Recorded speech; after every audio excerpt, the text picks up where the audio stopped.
வானத்தில் பறந்த அனுமன் திடீரென நின்றார். யாரோ அவரின் நிழலை பிடித்திருந்தார்கள். அந்த இருளில் மறைந்திருக்கும் அசுரி யார்? இருள் அமைதியாக இல்லை. ஒரு ஆபத்து பதுங்கி காத்திருக்கிறது.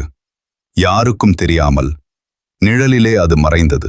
வானத்தை கிழித்து பறந்தார் அனுமன். அசுர வேகம், அளவில்லா சக்தி. அவரை யாரும் தடுக்க முடியாது. அவர் வெற்றிக்காக வந்தவர். ஒரு நொடியில் எல்லாம் மாறியது.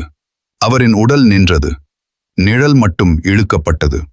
அது ஒரு கொடிய மாயம். அனுமன் கவனமாக பார்த்தார். இது சாதாரண தாக்குதல் இல்லை, மறைமுகமாக வந்த சதி. எதிரி நிழலில் மறைந்தான். இருளில் அவளை கண்டார்.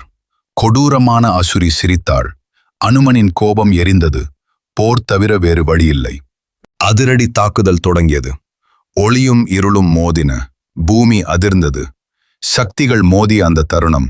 ஒரே அடியில் அனுமன் தாக்கினார். அசுரி சக்தி சிதறியது. நிழல் மீண்டும் விடுபட்டது. இருள் முழுவதும் மறைந்தது. அமைதி மீண்டும் திரும்பியது. அனுமன் அமைதியாக நின்றார். போர் முடிந்தது. மறைமுக எதிரிகளை கவனிக்க